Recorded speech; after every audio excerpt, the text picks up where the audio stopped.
player in this entire game makes this play. Antoine Davis gets his 10th block. Walker, the intended receiver. Is he going to walk into this one? Huge layout grab to start the game. Is it in? It is. That was a top 10.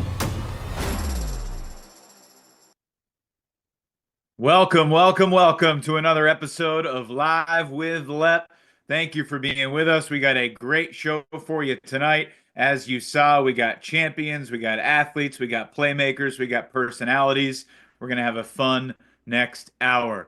Coming up from the Carolina Flyers, Allan Laviolette. From the Atlanta Hustle, Karl Ekwurtzel. From the New York Empire, Antoine Davis. And from the Oakland Spiders, Walker Frankenberg. Let's launch right into it with a member of the Carolina Flyers, a champion in 2021, to help lead the Flyers back to the championship game this past August. Allan Laviolette joins us now. Allan, thanks so much for being here, man. How's everything going? Hey, Evan, thanks for having me. Things are going well. Just kind of settling in for the next couple of months, trying to get through the winter and stay warm. So it has been an unseasonably cold winter in North Carolina, and there's some snow on the ground in the Triangle right now. it has. It's not why I'd say I moved to the southeast to have snow on the ground in even January, but we're getting through it. So, we just chatted a little bit about this off the air, and I didn't get an answer. When I found out you were going to be on the show, someone's like, "Oh, is Allan going to play next year?" Because the Flyers seem like a team going through a little bit of a transition. I know there's some key guys that are not going to be back from last year's team that went all the way to the final. I know that a lot of good players are going to be back, but new coach replacing Mike DeNardis, who's still the owner. He'll still be around. But what's your status for the future, and particularly the 2025 season? Yeah, good question. So last year I had a contract that started at the end of 21 that I think lapsed at the end of last season. And so I was taking kind of, into September, October to try to figure out, like, do I want to come back? Is there anything left in the gas tank? I've kind of reared the corner of like getting past the holidays and, am feeling excited about the 2025 season. Even with some of the big departures that are going to be obviously shoes to fill in the upcoming year. But yeah, I'm excited, and I think my intention is to play again this year. So that's good news. What will it be like to play for a Flyers team that Mike DeNardis is not the primary leader of as the head coach? It's honestly hard to think about. He's been such a synonymous part of the men's scene in North Carolina for so many years. We went through this transition a little bit on the club side when he stepped away from Ring of Fire. And so it feels maybe like that was starting to rip the edge of the Band-Aid. But this feels, like the first time we're going to be a team without the perennial leader for a long time. So I think it'll present a great opportunity. There's a lot of people who have been stepping up in the offseason that I've seen to help lead the charge, get the planning for 2025, make sure things continue to move in the right direction. But yeah, it's hard to really imagine like going through the whole season without him. So yeah, I was thinking about a conversation I had with Mike.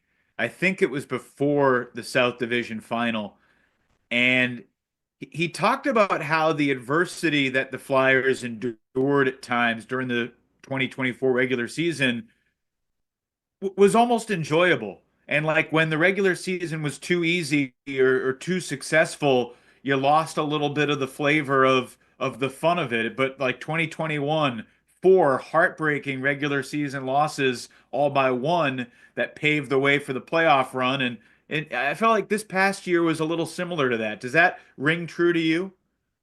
yeah, absolutely. I think, we talk about how pressure, bursts pipes, but it also makes diamonds.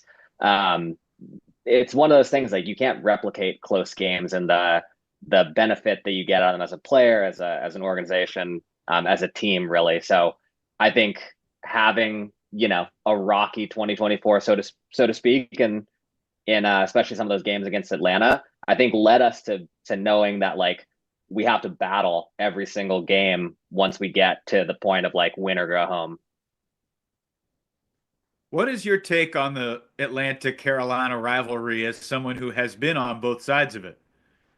It's it's hard. When I first moved up here, I hated playing against Atlanta. It's so hard for me to like get in the right zone to play against my friends in a way that's like, man, I really want to beat you because the connection's still there. As the team has kind of morphed and you have more and more of like the young Georgia guys, it's started to get a little bit easier. But even, guys like Karl, who we're going to talk to a little bit later in the show, we spent a couple seasons together, and it's like I want the best for him on the field, but like that part of me is also like, man, it would be really nice if you didn't come down with that play right here, man. So What about like the different personalities of the two teams, and like what's it like being in the Atlanta locker room and what's it like being in the Carolina locker room? And I know each season and each team is unique, but is there a flavor of each team that's a little bit different? I think it's one of those things that like the rivalry exists almost because the teams are really similar. There's a lot of like fiery and passion on both sides. I didn't get the opportunity to get coached by Tuba, but seeing what that guy has done and building the program up has been amazing. And like I think he like empowers the players to be the best versions of themselves. And that's a big like staple of what Mike brings, right? Like he wants everyone to be getting out as much as they're putting in from playing season over season. When you think back to the championship run first from 2021 and the win at DC after you were down early and the comeback against Chicago in the semifinals, and we've been watching some of the highlights of the championship game, which was one of the best offensive performances in the history of the league against New York. Like, what stands out to you about how everything clicked for the Flyers to win their first championship? It's hard to say. We talked a lot through that whole season, and like Noah Saul, who was leading us at the time as a captain, it was almost like transcending this idea of like you have to believe that you are going to win, and like you almost just have to know that you're going to win. Like that was like a big emphasis for us. It's like you don't know until you do it, and I think the history of the men's ultimate in North Carolina was like getting close, right? Like it was almost getting there, but not quite being able to get to the next step. And I think that helped us, almost put like blinders on us, right? Like we weren't like freaking out about like, can we get there? It's just like, hey, we're gonna win the semis because you have to win the semis to get the finals, and we're gonna win the finals. And so it allowed a lot of us to just kind of play unconscious. What do you remember about the celebration, both on the field and that night with your teammates? I admittedly don't remember much about that night. I remember, a lot of hugs, a lot of crying. I think people had been building to this for so many years. I think the Flyers first went to championship weekend in like 2015. And you could tell for guys like Joey Curtella, Noah, Josh Hartzog, who just poured so many years into club, into pro. It was really emotional, and it was overwhelming, honestly, for not having been a part of all the buildup. It felt so good to be able to kind of watch the elation that they felt through getting to this point. Yeah, that's well said. It's definitely more rewarding when you've, gone through the crap and all the heartbreak to get there. I don't know how you would reflect on this past year and how it ended. Obviously, an exciting playoff run, getting Atlanta at Atlanta, and then taking care of Seattle in a really exciting game, and then the championship game. Like, where does your mind go to first? Does it go to the early mistakes? Does it go to the comeback and how close you were? Do you think about it like we were really close and it was a successful season? Like, how do you reflect on 2024, Allan? Yeah, that's a good question. I'm really grateful with the 2024 season. You get to a certain point in your career, and like you're happy to feel healthy and make it through a whole year, and obviously to make it to championship weekend is like an accomplishment in and of itself. When I think about the championship game, I like it's hard playing on an offensive line. and making those mistakes early in the game, and then feeling like not only are you letting your team down, but you're basically signing up 13 to 14 other guys to put in a lot of work on the back half of the game to try to claw you back in. And it was awesome, honestly. Like, so many people stepped up on both sides of the disc to make it a close game. And while it would have been awesome to punch in the last hold or, get one more break, maybe send it to overtime, the work that we put in to get there, I think is like what I'm most proud of and what I'll remember about that year. As you have gone into the offseason, has it been more of a happy memory from the season, or is it more motivating and frustrating, or probably a little bit of both? It's definitely a little bit of both. I certainly will be trying to get some opportunities to throw and catch in the wind a little bit more this year. I don't know if that means a trip down to Wilmington or something like that to get a practice in. But yeah, I mean, I think largely I'm happy but sad for not the loss itself, but there's probably that was the last opportunity for me to play with some players who are moving on from the team. And that does weigh heavy for me. I don't know that my career and Anders' career will ever cross again. Knock on wood, hopefully it does, but that's just a real possibility. Yeah, he's a tough dude and a great competitor, and you and he were kind of the key mainstay cogs in the middle of that Flyers offense. It's mostly him. He does a fantastic job making me look way better than I probably actually am. What through your time in Atlanta and Carolina, a special part of being a pro athlete is interacting with fans. And I'm curious, like, what comes to mind first when you think about an experience in front of UFA fans, either at a Carolina home game or on the road, that stands out to you, that made you feel different about the sport and the league? Yeah, good question. I met a couple people in Salt Lake City. I'm not sure how far they traveled from. They were, Hispanic background, and they talked about how they played Ultimate at their high school, and their goal was to play in the UFA. It's something that when I started playing Frisbee, there was such a few, like just a handful of people of color that were playing, much less like those at the top. And so it's kind of stood out to me, like being at games and having people of color, come up to me and talk to me, especially like Asian people, and be like, hey, it's awesome seeing you play. Like it's kind of like an example that there's a space for someone that has different athletic abilities than like your big, tall, strong athletes to still make an impact on the game. I should ask you, you're 35, you'll be 36 this spring. How's the body feeling, both like going into the off season, coming off last season, and how much longer do you aspire to keep playing? Yeah, I don't know. I kind of joke with some of my friends about like I'm just going to play till the wheels fall off.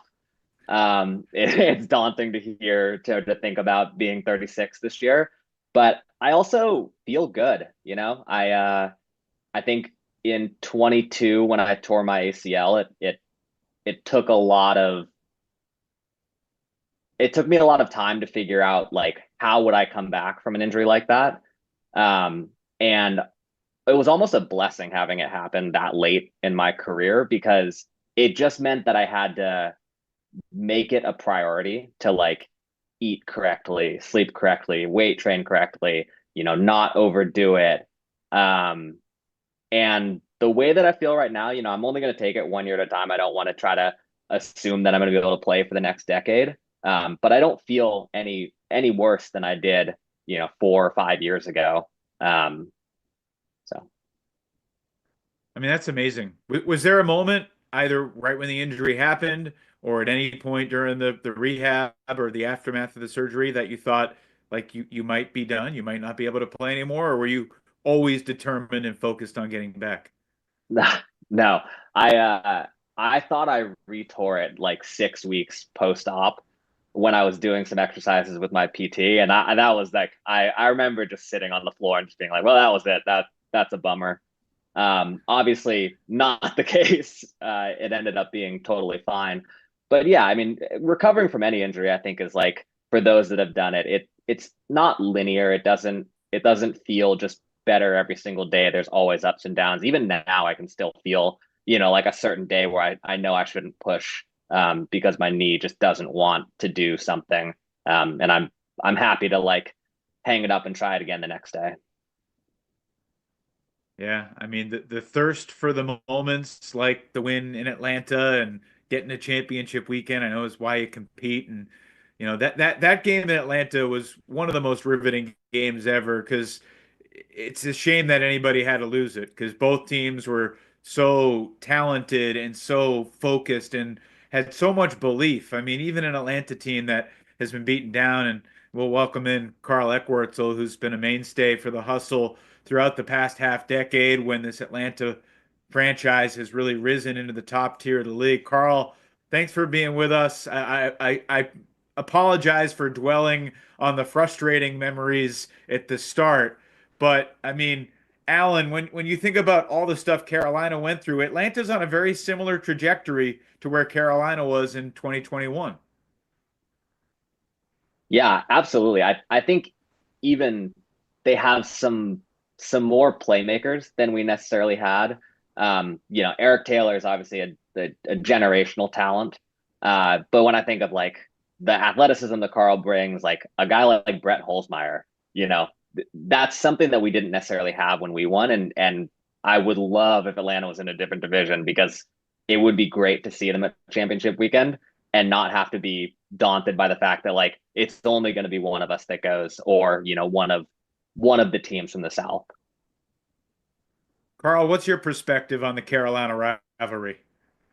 I think it's one of the best rivalries in the UFA, and seeing Allan right now, I just look. I'm like, you had 600 yards against us, you jerk, and he played out of his mind. So it's like you get these players who are so otherworldly. And he said Eric Taylor, and Eric Taylor, I considered was the best player in the world back in 2021, 2022.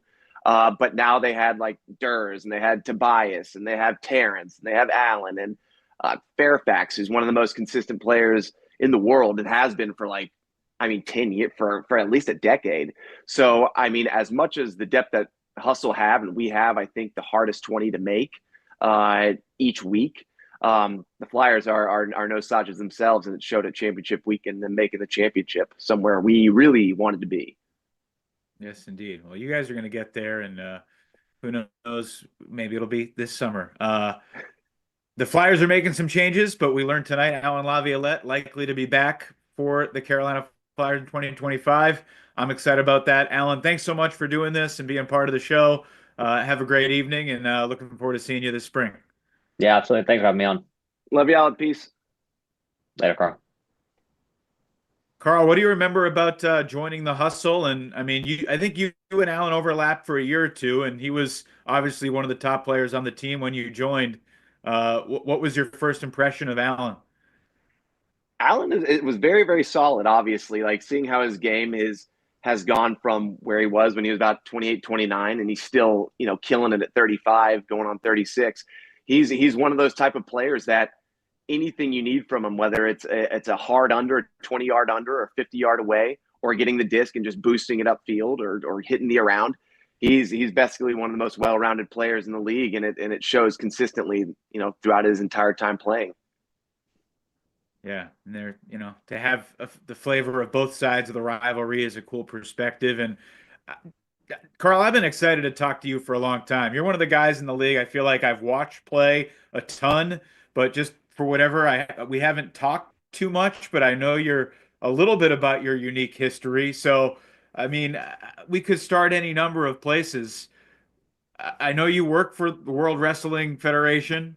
I know you entertainment, World amateur Wrestling Entertainment. I don't want to get sued. World Wrestling Entertainment. Thank you. Thank God. All right, there we go. Now we can go. For like the 6 months that I followed it when I was in sixth grade, it was still WWF back then. So hey, fair enough. The Attitude Era was something. Yeah, where does your wrestling passion come from, and how does your wrestling passion impact your Frisbee? Oh man, yeah. My dad and I always watched professional wrestling as a kid, and that was one of the things that brought us together. Like Monday Night Raw, Thursday Night SmackDown, and then whatever pay-per-view was on, which was at least $39.99. My dad scraped some change together, and we'd watch all the pay-per-views. And then once I got the opportunity to work for WWE at the WWE Network, I took that chance immediately. And I mean, as you can tell right here, me versus Caleb Kennedy. That was my first match ever, actually, and it was the main event of a Nightmare Factory, which is run by Cody Rhodes, who is now the WWE champion.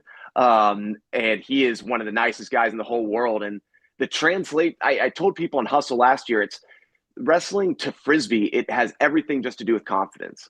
Like whenever you have the disc in your hand, you should always be confident. Every time you make the cut, you should always be confident. That is something that I try to translate from the squared circle to the Frisbee field, is just being confident. I mean, my shirt was off. I was wearing my underwear. I'm pointing to my butt cheeks that say quack on the back, which is right here. It's my acronym for my wrestling name, Karl with the K. So whenever I score, the audience will go quack, quack, because that's just what I do right before I give the opponent the finisher. What is your finisher? I pay homage to an old wrestler. It's called the TKO, but I call it the Old Fourth Ward because there is a great little area in Atlanta called the Old Fourth Ward. And I thought it had a kind of cool ring to it. I was like, the Old Fourth Ward, that's a great name. So I throw you on my shoulders, and then I throw you up, and I drop with you safely, mind you. You're not going to get hurt, but it's one of my favorite moves, and I just had to do it. I had to. I got so many questions. Let me go to this. You talk about confidence with the disc. You are a guy that when you get the disc projects confidence in a different way than most, because you go like this and then you go like this, and you don't know what kind of throw we're going to get from you. And I know that you've kind of gone with the double-handed backhand and now throwing some flicks. Like, how would you characterize your path as a thrower in gaining confidence to be a valid member of an O-line that's one of the best in the league? Barely know what I'm gonna throw. It's like the last second. I'm over on the left side, and I was like, I can put it in my right hand, throw a hammer if I have to. But now that I've started resorting to more of a flick, oh man, it's a game changer. I thought for sure the people who threw flicks were losers, but I mean now it's a kind of good throw. I like it a lot. So let's talk about, like, when you threw only backhands, was it because you couldn't throw a flick, or because you weren't confident in it, or why? I didn't have the confidence. No, I loved throwing backhands. I didn't see another reason why I shouldn't. I would pivot with my left foot and throw it with my right hand. Like it would almost be like when Justin Allan would do that opie dope. I would basically essentially do that. Like I would be like, oh, I already pivoted with my right, so now I have to come back around with my left hand, hopefully having just some type of backhand to that. But no, I never really saw a reason why I needed to flick until people started telling me you kind of have to have a flick, Karl. This is ridiculous. Yeah, Tuba told me a story of how he pulled you aside at tryouts a couple years ago, or early season practice, and was just like, "Look, dude, you're too good to keep doing this." And I think that got to you, right? I mean, how has Tuba impacted you as the coach of the Flyers, or the coach of the Hustle? Excuse me. Yeah, excuse you. Yeah. No, Tuba instills a lot of confidence in me. Like he always was talking to me throughout the day. He's like, I want you to be as consistent as possible. And consistency in this league is very, very important. Like if you're throwing turnovers left and right, you might not get on the roster the next week. So for me, I'm always having to play at a certain level that is requiring more of myself, because I don't want to be the odd man out. And every single practice that I go to, whether it's like we had tryouts in December, or like tryouts, I'd say, and I had to be out there. Like I still feel like I'm trying out every single season. It isn't something that is a guarantee for me. I know that I have to keep training, have to keep my body at top levels. That's what I've been doing consistently for a long time. And Tuba being here, Miranda was here before him, and Miranda was an incredible coach to have. She saw that I had an opportunity on the O-line. And then Tuba says, you know what, you can still do the O-line. Like you still have what it takes. So seeing that transition of power, if you will, from Miranda to Tuba, they still have the same type of admiration for the stuff that I bring to the O-line. And I'm truly, truly thankful for that. You've cut a lot of goals. You've cut a lot of memorable goals. What do you make of the Hustle bringing in the UFA player that's caught more goals than anybody else for the 2025 season? I can't wait. It's just he is such a dynamic player. He's as we talked about Laviolette, he can get it and boom it like can just go up and down the field at will. And it almost seems like he doesn't have an E on his engine. He can just go forever. And seeing him get around and at his older age, and Allan and I are both in our mid-30s, and Cam might be also. He is somebody who can do so much damage on the field, just carving up the yardage, whether it be a 30-yard under or a deep shot away. He can do it all. Thank God you don't have a highlight of him skying me because he did it one time. But he is one of those type of players that we're going to be building around, like with Brett, me, Jeremy, Hayden, Aiden, Adam Miller, Lucas. I mean, we have such a deep roster that adding him into that is just icing on the cake. It is something that we've been desperately needing with his consistency. As I've said prior, he is somebody that we're looking to use and to idolize in just about everything that we're trying to do.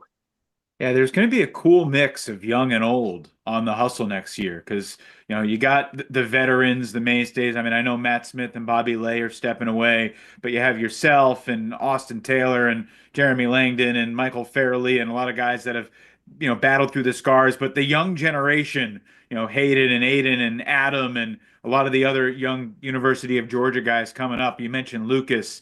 Like, what is that mix like in the energy that the young guys bring and the confidence that they bring for the Hustle? The youngsters, they bring a lot of swag. Something that the Hustle, I got to admit, we don't do too much of the celebrations or anything like that. But if you see Adam Miller out there, he's having the time of his life.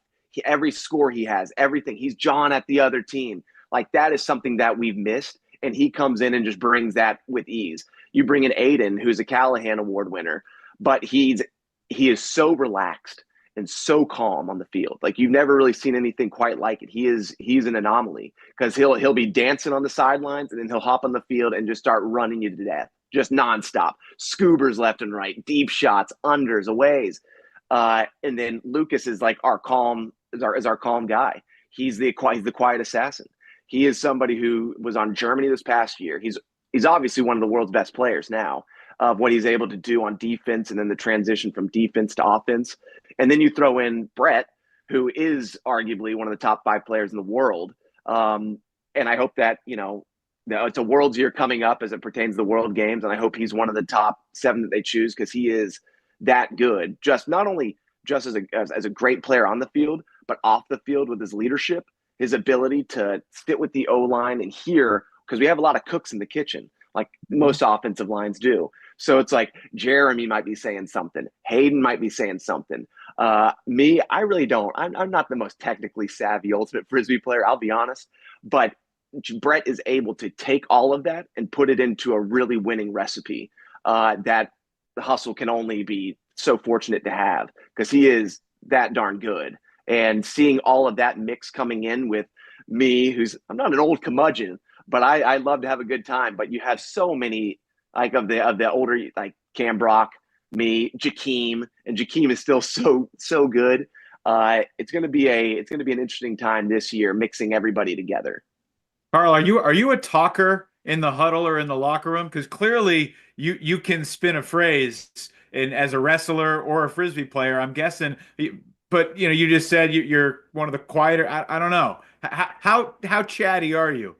I'm very chatty about things that don't matter. Like I like on the field, everybody's saying stuff correctly. If I butt my head in and be like, "Hey guys, what if we cut from the 3?" And they're just like, "Karl, what? That we're in vert stack." I'm like, "Oh, I'm sorry. I thought we were still in H. My apologies. My apologies." But then I'm the guy who's like, "Hey guys, we're gonna win this game. All right, it's gonna happen. That's what's gonna happen." And that's it. That's all they need to hear from me. I'm gonna be hopefully having a little bit louder role on this team if the Hustle allow. We'll see what happens this year. But yeah, I really like being somebody that is kind of reserved, but at any time I'm ready to pop off. Sounds like you might have a coaching role in your future. Although you could also be a broadcaster, Karl. I mean, you've got the personality, the enigmatic energy, the gregariousness, the humor. Have you considered that? The gregariousness. Thank you for taking my vocabulary and shoving it out the window. Yeah, we came from a similar background. I worked for ABC News when I was in New York City and I kind of had that kind of background in journalism similar to you. And maybe I will use it one day. I like where I'm at right now. I like, working in healthcare, and it pays well. Just a little bit better than the hustle. No, I'm kidding. And hopefully one day, we'll see. Maybe I'll get behind the mic again, and maybe you and I can partner up and do some fun stuff. That would be fun one day. Hey, you were teammates with for one season with Antoine Davis, our next guest. What do you remember most about playing with Antoine? What was your first impression, that first tryout or practice that you got to work with him? Yeah, the tone zone. Antoine is awesome. Like both on and off the field, he's one of the best people to play with.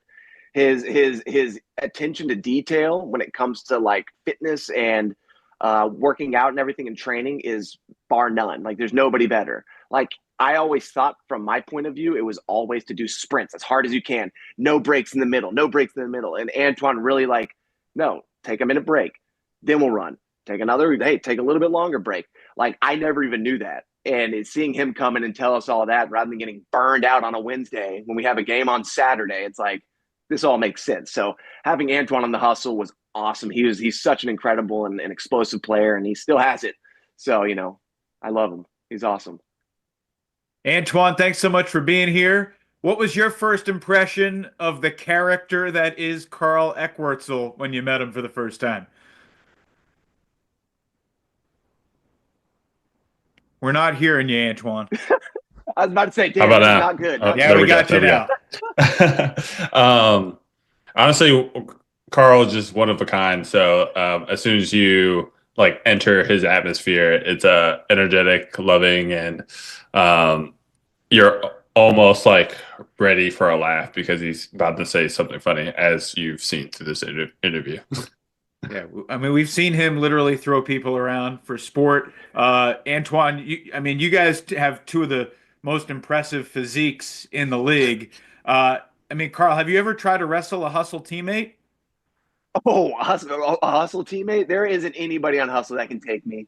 There's not one. Not anybody. There's not one person. The only person who can take me is Jeff Babbitt. Jeff Babbitt would probably whoop my butt pretty bad, so I'll give him the reins there. But on hustle, nah. Antoine, care to weigh in? Yeah, he's pretty right. Karl and Jeff Babbitt are one of the most athletic people I've ever met, so I would love to see that matchup. I would pay per view for that one. Pencil it in, Jeff. Pencil it in. I'll see you soon. It could be a cage match. It could just be one-on-one going deep. You guys both try to body each other out and see who ends up with the Frisbee. Either way, it's fun. And then the winner takes on Antoine. I'm in. Wonderful. I'll take it. All-Star game, championship weekend, these one-on-one battles. I'll be the all-time thrower. It'll be great. Karl, I'd love to chat with you more, but we're going to move on. Thanks so much for being here and being a part of this, and look forward to seeing you with the hustle this spring. Thank you, Evan. Love you, Antoine. Love you, man. Thanks, Karl. Man, yeah. Antoine, there's not too many folks in the league like him. I remember I was chatting with Matt Smith a few years back, and he just basically called him like a wrestling character, even on the team. And that, it's awesome. But he seems like he's true and real, and that's who he is. Yeah, in front of I think in front of a crowd, he's has this character that he puts on that's brings energy and love and entertainment. But when you deal with him one-on-one, he's much more tame and a very humble person as well. Gotcha. Well, it's good to see you again. I actually saw you just a few days ago on the beaches in California. You were out there practicing with the USA men's beach team that's heading to Portugal in November. I just happened to be in town and swung by, and it was cool to see some of the best athletes in the world put it together. How much fun was this past weekend? How's the body feeling after a couple full days of the beach? Yeah, it's always a privilege to go to one of those training camps. I actually think that is the most desired part of being on these national teams is you're just battling against some of the best people in the world for 6 hours each day. And body feels pretty good. Beach is very easy on the body compared to grass and turf. So, muscles are a bit sore still, but like joints are fine though. I was thinking about that, just watching, like a guy like Raquan Atkins, who's one of the young guys on the team, just like how much better he will be for the next 15 years because of the experience of battling at practice like this, And you guys may get hopefully a couple games at Worlds that are comparable to a practice, but it's fun to watch. I remember watching the World Games team practice back in 2016, 2017, and just like this is the greatest thing ever. It's just super cool. Empire practice certain years is pretty similar to a USA national team practice, and I know you guys on Wednesday nights, go pretty hard. Is that true? Yeah, that's the standard for us. There's a bunch of trash talking, mostly me and Ben Yacht going at it via the talk, but yeah, we're here to bring it. We're always the kind of like the guide or like the rules is like we're trying to make these practices harder than any game that we're going to play. So, and it's also just 10 times more fun when you bring it and just kind of lazy cool go about it. Yeah. I know you've had an amazing ultimate journey, and folks who are just following the UFA in recent years may not realize that you started with the DC Breeze or won a championship with the San Francisco Flamethrowers in 2017. Obviously you had an impressive season with Atlanta taking New York to the brink in a game that I still can't believe how that game finished up. And now these last 3 years with New York. And I also know that you've considered stepping away from Ultimate a bunch of times. I saw on your Instagram earlier today your post about how your parents asked you to stop playing Frisbee when you were a teenager. Like when you reflect on your Frisbee journey and kind of the ascent you've had and where you've been, like what stands out the most about your last decade plus? Probably the biggest thing is like me moving to San Francisco specifically to play more Frisbee. I think without that jump and like that trust within myself, like none of this would have happened. And yeah, I like think about that moment all the time. How much of the decision to move to New York was Frisbee based versus life based versus joining the Empire and helping them win a couple of championships?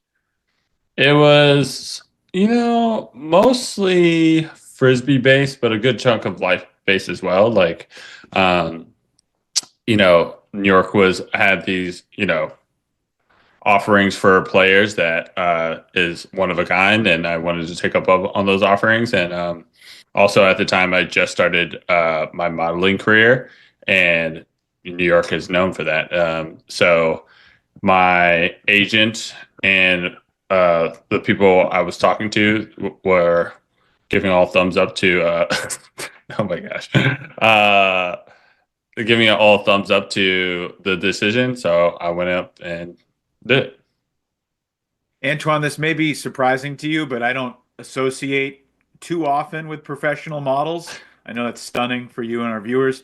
How did you become a professional model? Like what was the track for you getting your first opportunity and making it part of your career? Yeah, it was actually kind of funny. Actually, in San Francisco, I attempted it because one of my friends was doing it, and she was like, "Yeah, you would fit in perfectly," and I did. I signed with a agency, and but never went to a photo shoot for like the 2 years I was signed. So I thought, that was it. And then I moved to Atlanta. Then one of my cousins is like a film producer, and I went to like a set of his, and some of the actors encouraged me to try it again, and I sent out some headshots, got another agency in Atlanta, and a year later they wanted me to go to New York. What's the experience been like? It's pretty fun. It's you get like you get to work with these brands that you like often wear or see, and you also like as like when you walk on billboards, and you never really picture yourself as one of those people that could be possibly on those. And like thankfully I've been one of those people, so it's kind of surreal, but and also like at the photo shoots, I'm very surprised how like down to earth people are, because you think it's like high fashion, like, oh, look at me type of people, but no, people are pretty chill. It's kind of just like you are meeting new people all the time and just hanging out for like 10 to 12 hours plus, and sometimes you see your face on a billboard. Yeah, I imagine that was pretty crazy the first time that happened. Mm. Have you talked to folks in your modeling world about professional ultimate frisbee? All the time. Yeah? Yeah, What do they yeah. think about it? They are honestly blown away. Because most models are former athletes, like probably 80% of them. And surprisingly, like every time I bring it up, they're like, yo, show me some highlights. Like, you got to bring me to a game, or get like, especially if they're based in New York, I've handed out some free tickets so they could join. So it's always met with like great curiosity and interest, and which is it's a good feeling when you get that. On your phone, do you have like the 2023 Defensive Player of the Year YouTube reel like bookmark so you can just pop it up and show, yeah, this is me. I got all these blocks in the championship. No, no. Usually show them like either like Jeff Babbitt plays or Jack Williams plays, just because it's offense sells tickets. It does, but what's the other cliche? Defense wins championships, and that was Sure. the story in 2023 when you were the MVP at championship weekend. We're a year and a half removed from that now, but I know you were not necessarily in a great place like a few months before championship weekend. How did you go from that, spot where you were maybe thinking about stepping away, not sure what your future was, to becoming the best version of yourself?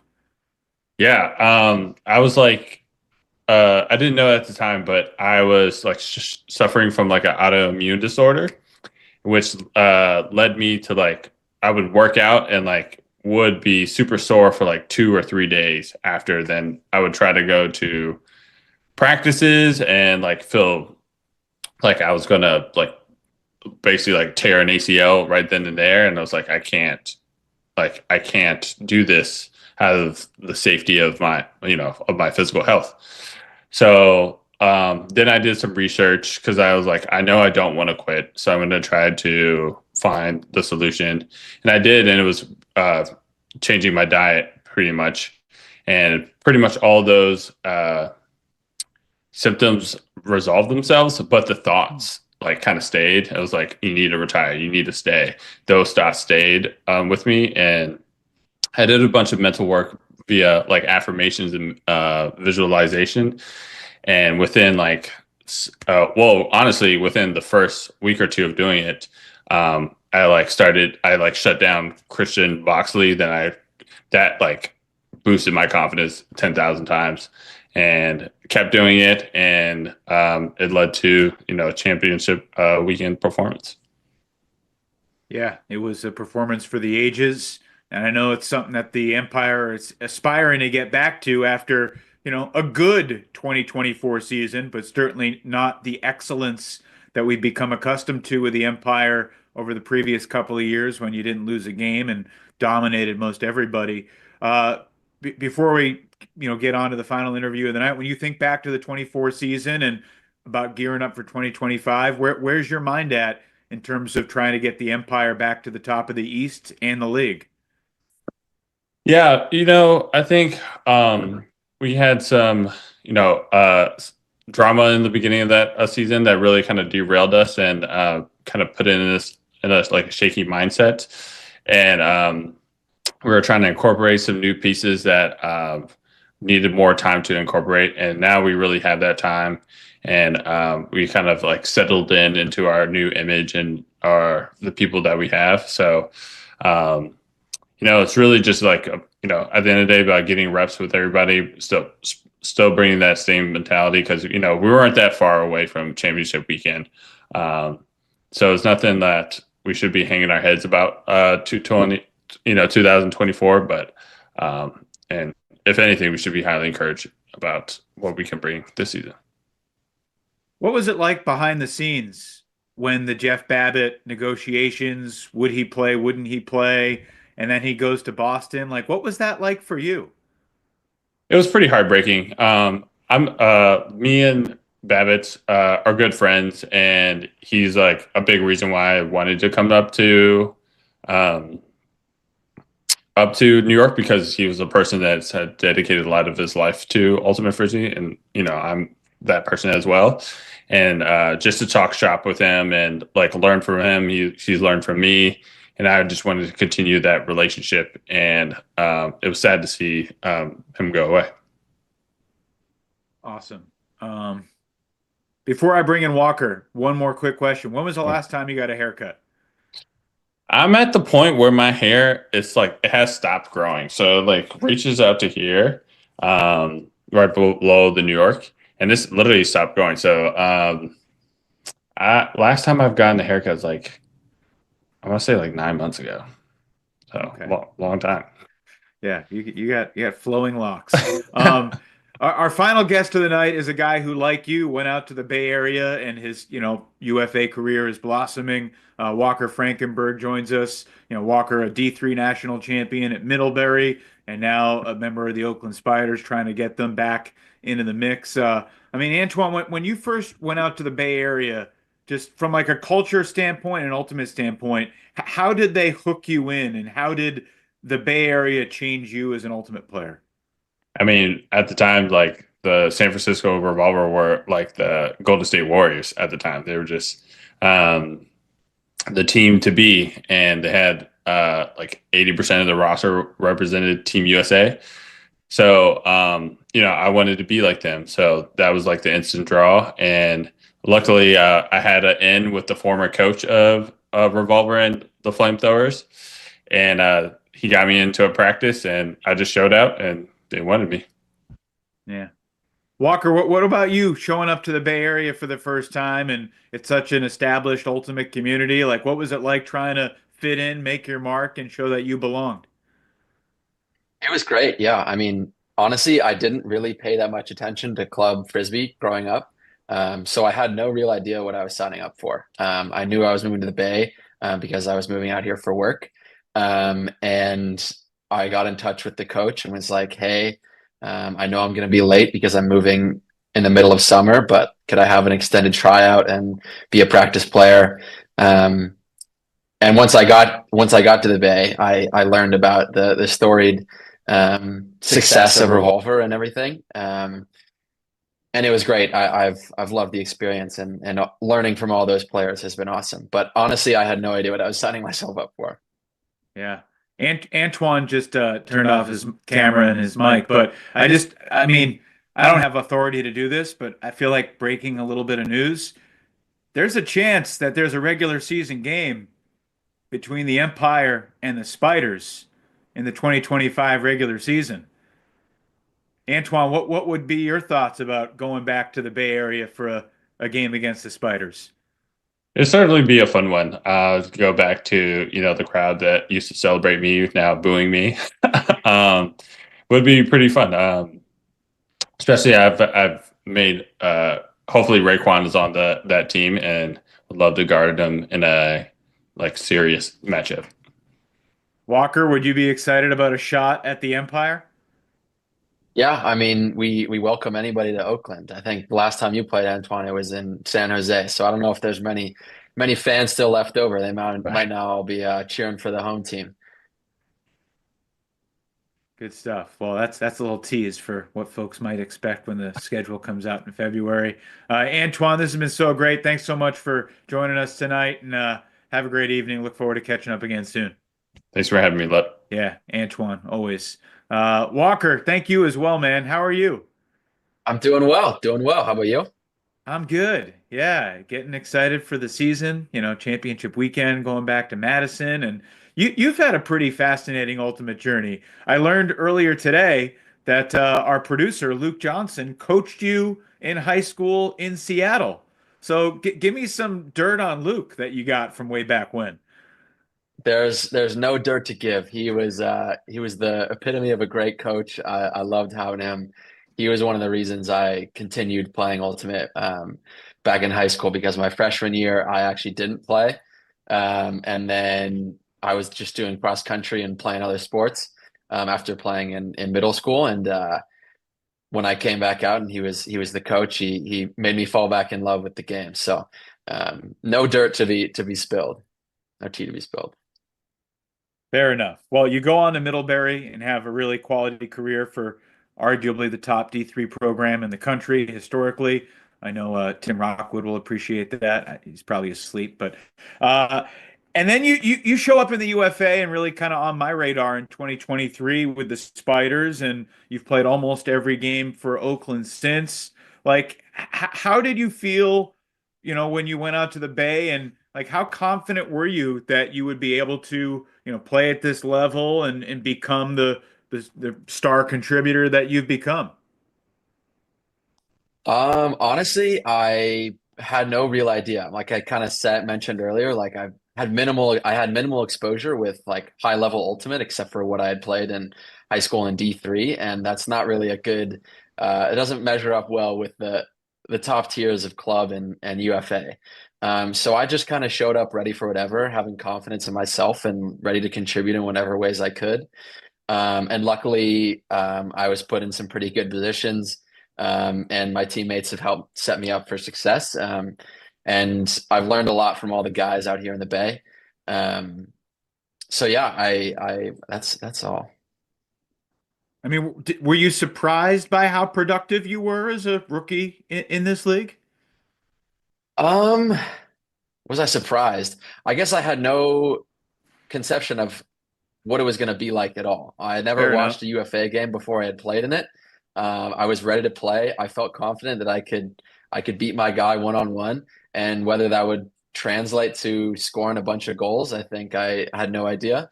And I was pleasantly surprised, and I think probably my teammates and coach were too. Well, the Spiders are a really intriguing team. I'm excited to see what they look like in 2025. Clearly the ascendancy is gradually moving, coming off your first playoff berth, since this decade, maybe 2018, 2019, but a quick exit there. What have been your thoughts on how this franchise has kind of grown towards being more competitive and contending for a West Division title? I think it just is a testament to how the Spiders have really focused on developing players and developing younger players, especially. I think the past 3 years, there's been a big focus on getting people who are under 25 reps in these big games, and how we can best set that up. And now that a lot of these players like Raekwon Atkins, like getting them reps in these positions, and now we're turning into mid-aged players and able to compete with the big guys.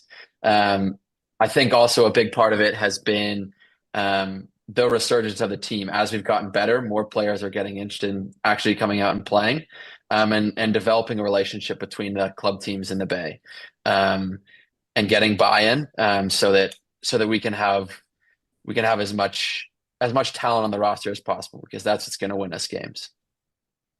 What are you expecting the 2025 Spiders to look like? How good are you all going to be?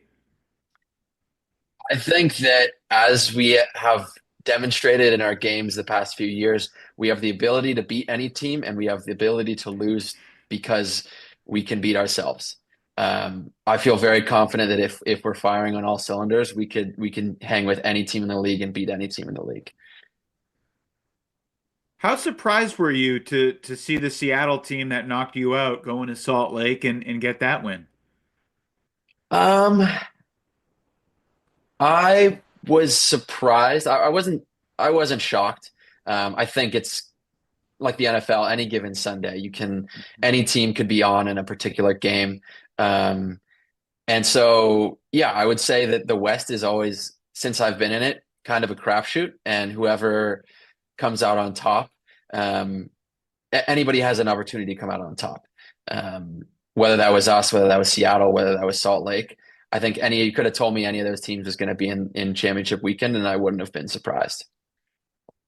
One thing about the Spiders throughout your time the last couple of years is you guys play so many crazy games down to the wire, overtime, double overtime.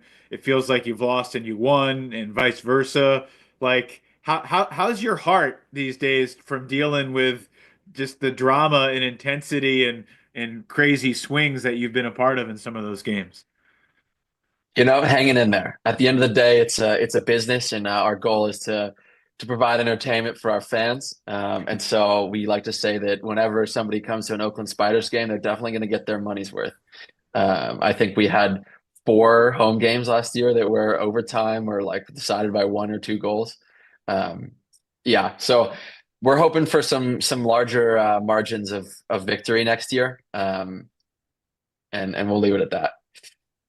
Well, the West Division's changing a little bit, obviously, with LA and San Diego joining the South and Vegas coming in. But, between Salt Lake and Seattle and Oakland and Colorado for sure, I mean, those are 4 teams that all probably envision they can go to championship, and one's not going to make the playoffs. And, last year it was Colorado. You guys have had some great games with Colorado, some of the craziest plays over the past few years in the league. What are your primary memories about those battles with Colorado? A team that probably showed up expecting the win, and then you guys show that you can teach them a thing or two. Yeah, I think that game last year was probably the first time that I was like, we have a chance to make some serious waves in the league, because the year before we kind of basically beat all the teams we expected to beat and lost to all the teams we expected to lose to. And we wanted to win more games, and we wanted to make the changes necessary. And this was probably our first big win where it felt truly like something was changing, and we were establishing ourselves as potentially a team to be reckoned with. I think there'll be a lot more of those wins this year. But yeah, I think that was a really fun game. Big up and downs as all Oakland Spiders home games have. And hopefully this year it won't be as close. Was that the Jonah Malafont catch that we just saw right there? Like, it was. He that has to be the greatest story. He has 1 goal in the Ultimate Frisbee Association, and it was the catch of the year, the score of the year. Like, do you remember what you're thinking when that disc goes up in the air and Jonah's tracking it down? I thought for sure it was too far. That was definitely the craziest play I've seen live in an Ultimate Frisbee game. It was on the sidelines. It was mayhem. Like, you can't really hear in the clip itself because our announcers, shout out our squad, are getting so loud. In pursuit. Oh my God! What a grab! Are you kidding me? But the sidelines were going nuts, and the energy was in our stadium and our fans is pretty unmatched. It was crazy. But yeah, it was his only goal, which somebody posted on Instagram that, and he got a little roasted in the group chat for that. But shout out Jonah, my boy. I mean, look, you can never. You probably can't top that unless you do something Definitely like that, not. like in the playoffs and double overtime. So just go get D's and take timeouts and just let that be your only goal. For sure. Man, what a moment that was. So tell me about the build up toward 2025, and what you're kind of expecting preseason and training camp to look like for the Spiders as you build toward opening day, which is basically 3 months from now. Yeah, I think there's a lot of moving parts right now. We have a solid core of returners who've already been signed. And then there's a lot of people who are up in the air. And I think that we're going to be good. And depending on how some of those signings go, we could win the championship. But I think our baseline is high, and I think the guys that we have already signed are tracking well with where we want to be in the West. Energy is building. The guys are excited to build off of what we started last year. or the year before, and continue that momentum into 2025. Walker, you said that you had not seen a UFA game before you played. Now that you're in the league, have you gone back at all and looked at the history with the Spiders teams of 2014 and 2015 that were the best in the league, or the Flamethrowers in the ensuing years after that? I have watched a little bit of that, but more for the film purposes than entertainment value. Um, but yeah, I've definitely educated myself more on the history of San Francisco Ultimate because it gets talked about still. Um, but yeah. What do you try to learn when you're looking back at film from those old years? Looking just at individual players who obviously are at the top of the league.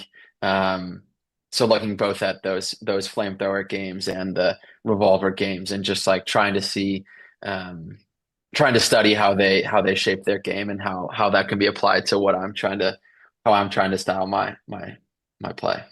Is there any one player from those Ryan teams, Hart was the or guy that past everybody Bay on the Area team- teams that you are trying to model your game after in certain ways? Not yet. We'll see. Okay. I was looking at a couple, Bo and Ashton, and but nobody who I've seen yet who I truly want to mold exactly like it. Gotcha. It's interesting you mentioned Bo and Ashman, because I see you as a little bit more of a Cassidy, like, able to do everything and just be super solid and relentless. And I mean, you just turned 25 in November, right? So, theoretically your best years are still ahead. Like, if you had to say the one or two or three things that you're still trying to add to your game through training or film study, what are the biggest things you're looking to keep improving on? Try not to scout myself for my opponents right now. I would say one of the things that I'm really focusing on is my deep throwing. That definitely took steps in 2024. And it's something that I can do, but I just often choose not to because I'm turnover averse. And I think that possession is one of the most important things, especially in the UFA and the high levels of club. If you don't turn the disc over, it's hard for you to lose. But I think that one of the things that I've been really focusing on this offseason is dialing those in so I can feel comfortable at those being at 95% plus shots rather than 90%, which is where I holster them and turn and burn instead. But yeah, really making myself more than the mid range and give and go threat and opening the field up with my throwing ability, I think is the next step. Okay. Last thing, if it's like opening day and you happen to be out there with Jonah and you see him going deep, you're going to launch it as far as you can, right? I'll think about it. If he's unguarded, I'll do it. Want to Ask me again in 3 moment. months and we'll see. Sounds good. Walker, great stuff. We could talk all night, but I'll let you get to your evening out west, and I got to hit the hay here back east. I'm a tired old man. Thanks so much for joining us this evening and capping our great show and our run of shows here in January. And look forward to seeing what news the Spiders have to break in the weeks ahead and as we gear up for the season. Awesome. Thanks for having me, Evan. Yeah, thanks so much. What a fun show it's been tonight, from Allan to Karl and Antoine, and obviously Walker closing us off. 4 really fascinating personalities, athletes, and a lot of fun perspectives tonight. I feel like I could do an hour-long conversation with any one of them, but the nature of the show is we'll leave the viewer wanting more, and we'll have all these guys on at some point down the road. Yeah. Regular season starts about 3 months from now. Championship weekend going back to Madison. That news was broken yesterday. Breeze Stevens Field had a Tuesday toss about the history of Breeze and why I'm excited to be back there for championship weekend for a 4th time. Semifinals are 7 months from tonight, August 22nd. We'll see you at Breeze. We're going to take a couple weeks off from Live with Let, give the freshly married Luke Johnson a couple Wednesdays with his new bride, Whitney. Congratulations, Luke and Whitney. Thank you all for steering the ship here tonight and every Wednesday over the past couple of months. Thanks again to Allan and Karl and Antoine and Walker. I'm Evan. Thank you for watching. Have a good night. We'll talk to you in February.